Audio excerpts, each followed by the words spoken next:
The brand you have in front of me is called Zule. It's ran by a person named Aaron Cardovez. I've actually met him a couple times at various Amazon conferences.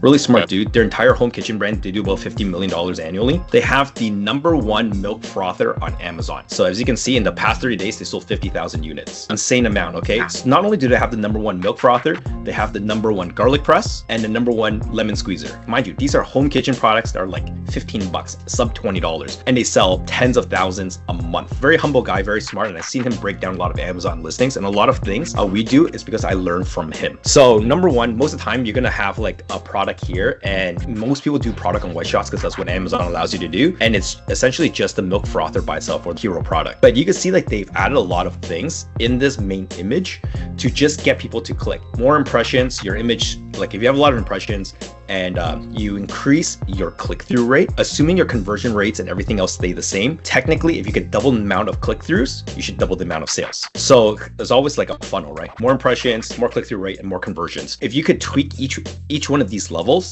to double, or like theoretically twice in sales. So what they've done is like they want to showcase all their colors. So they have all the colors they have available in a single row all the way through to the back, looking to the distance to create that depth. Next thing is they have the box, right?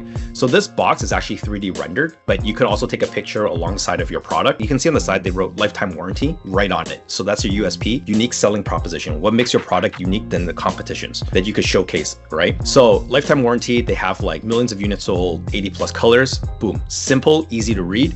They also show 2 premium batteries, Duracell, that comes with the product. And of course they add this little ribbon because it's still the holidays. So the other thing is they included the product used for it. Quickly, you can see like it's being used to froth milk, to whip it up. So the product's in action, and then like obviously a little small espresso or a coffee drink. So this image actually has a lot of conversion points off the bat. Whereas if you just search up milk frother, you probably just find like a lot of basic stuff where it's just a product by itself. So same with this, their garlic press, same thing. They have multiple colors. They show the garlic press in action. And if you don't know what that is, they actually show the little garlic clove along with like little brush to help you clean up the mess. So again, Zule product, they do really well. And they also have the #1 lemon squeezer too. Same thing. So colors of a lemon or lime, they show the cut lemon and lime here, multiple colors. And then this box placement, I actually think is better than the milk frothers because you could easily read lifetime warranty as their USP. Easy, legible, and you'll notice that for this listing, this image, you're looking at it from left to right because that's how we read, but it slopes upwards. So generally speaking, when you're looking upwards, you tend to have more positive associations than downwards. So increasing the customer's like feeling about the listing to like make a purchase. It's just like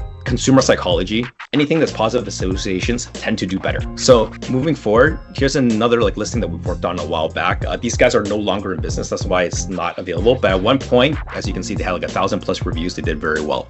So what this product is actually a blood flow restriction band. It's supposed to give you like a better pump. So if you just have the product by itself without the model in the background, most people don't know what it is. It's like, are these resistance bands? Are they like, what is it for? As you can see, it is actually for purely working out. You have a muscular guy in the back. It's a bit shaded out, so it's not fully opaque because we want the product to be the hero of the main image. And a lot of that, what we do is something along these lines where we try to make the main image unique just to get more people to click through.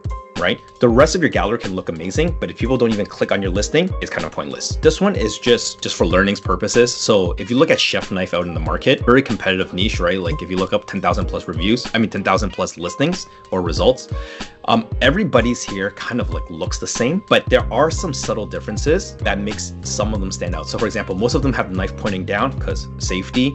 Number 2 is you're gonna see a lot of listings with these like fruits and vegetables in the corner. And then some of them try to get you to win by like including this empty box or like additional accessories like knife sharpeners or hand protectors. For me, when I see a lot of this, I think it's worthless and stupid. They're only doing it because they're copying the previous person. But the ones that do stand out are as like a brand like Dow Strong, where they literally write on their USP with this tag, razor sharp. Just like, what is the one thing number of people care about when it comes to knife? I want to know that it freaking slices, that I'm not going to like jigsaw my way through like my steak. So they directly tell you what is their main USP. So to me, things like this is good. One thing I would improve on is I would not put the text sideways or try somewhat horizontal. So it's just like small things like that. The other thing is, of course, like a chef knife could use to cut like anything. But let's say if you have a knife like these ones over here, see the set of 3, When I see this, to me, this reminds me of more like a butcher's knife. As a main image, I wouldn't put all these fruits and vegetables. So it's just like things like that. The Chinese manufacturers, they don't kind of think of, they just put it on for the sake of putting on because everybody else is doing it. It's like, why don't you actually tap into the customer demographic you're trying to sell to and hone in on those things that they care about. Anyways, this part right here is just like a learning lesson. Okay, and this is one of our clients that we worked on previously. It's a very technical product. Do you know anything about welding? Neither do I. I know nothing about welding, but it's very technical. So on the left side was his previous listing. On the right side is what we created for the client. Their main product is this thing, this squarish rectangular thing, which is a welding lens. You put it into your welding helmet to help prevent the glare or the light so you don't go blind. Now, because I had no idea what he does, as soon as I saw it, the first thing that came to mind was, I have no idea what this thing is. It reminds me of a computer chip. I told them, unless they are welders, they literally have no idea what this is. This could have easily passed for like a computer chip. Why don't we change up the main image a little bit? He's like, no, we don't need to change it. I've tried like 6-7 different ones. This is the best one. It converts the most. I said, okay, why don't you let me try? What we came up with is, I don't want to deviate too much from what he already has proven to work. Rather, I just added a welding helmet in the main image. So you know right away that, hey, you're selling these lenses and it goes directly inside a welding helmet. And then of course we change up the rest, where we made the entire gallery more consistent, same coloring, same theme, same font.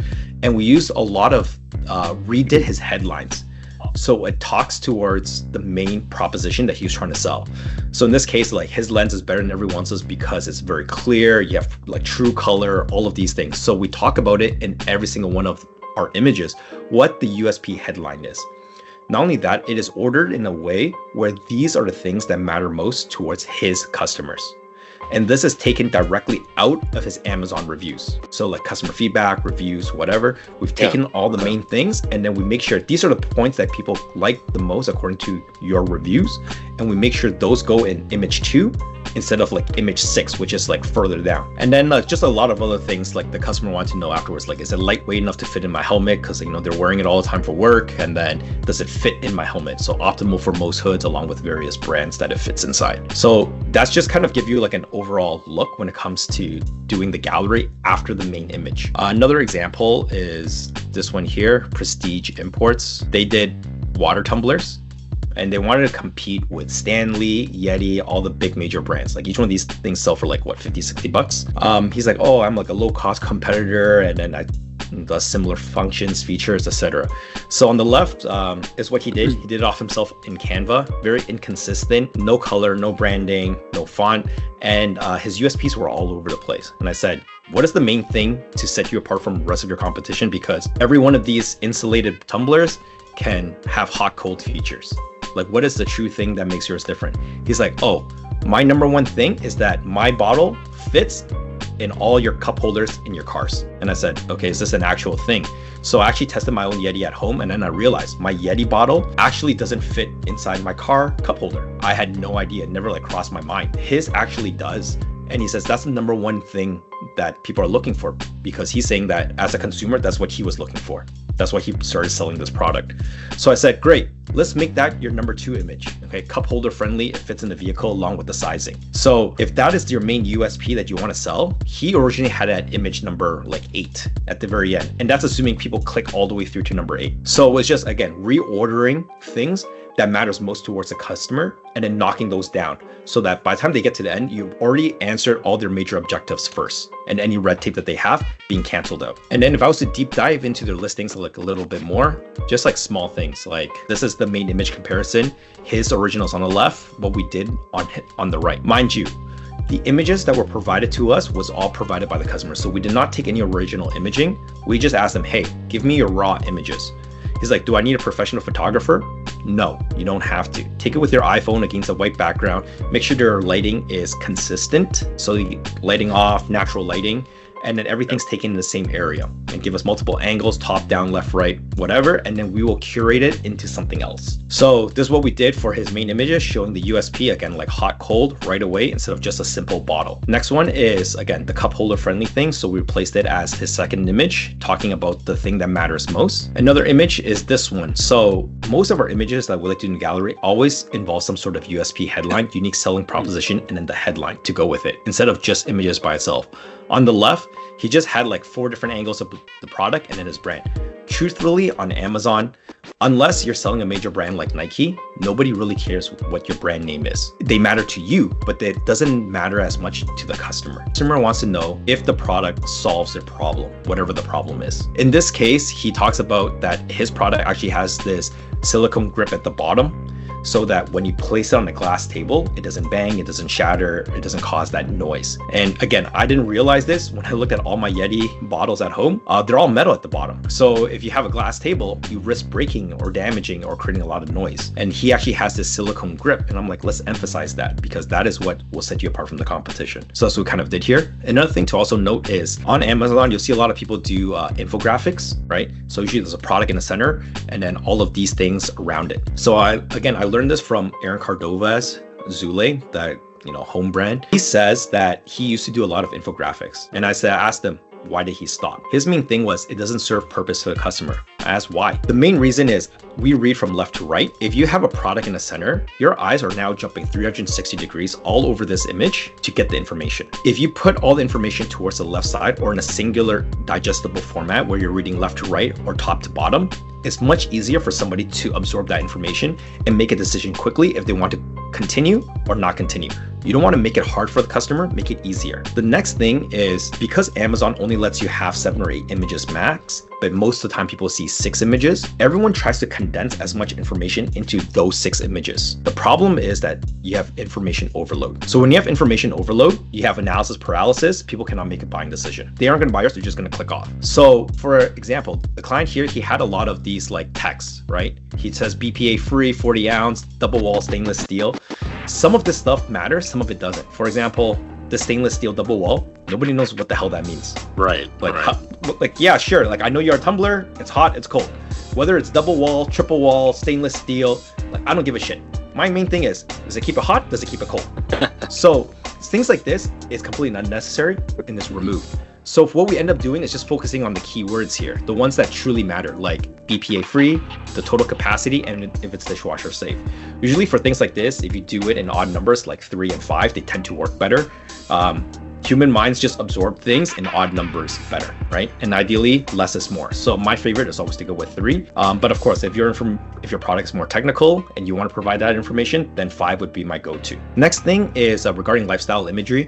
So usually towards the end of galleries, you want to show the product use, lifestyle, the type of people that would use it. On the left is what he created, on the right is what we did. So again, we simplified it toward his target demo. He wanted that late 20s, early 30s working female demo that would typically like Stanley's. But on the left, all of the models that he chose for his product, they're just generic. Number 2, you have these like children and families here, this older lady. I don't think your 70-year-old mom is interested in a Stanley or like his water tumbler. I mean, that's not the right demo you're going for. Why did you even put it there? So adding unnecessary things add confusion to the gallery. Just focus on the target demographic you want to go with and then hone in on that. Another part is this. So for example, he chose this male with a beard and mustache in the background. I don't know why he did, if he was going for a female audience. So we just changed everything towards like an athletic, metropolitan type female that would buy this tumbler, or like the audience that he was trying to go for. I hope that gives you like a concept. And what we also do is we also do like A+ content. So A+ is like this type of fancy gallery that you see outside of the main gallery. Yeah. And if you have video footage, as long as it's pretty basic, we can whip it up and edit into something. So for example, this is what his looked like. He shot some footage on his iPhone and we took it and curated into a 20 to 30 second video that involves all his products. So you can outsource this to a company that specializes in videography.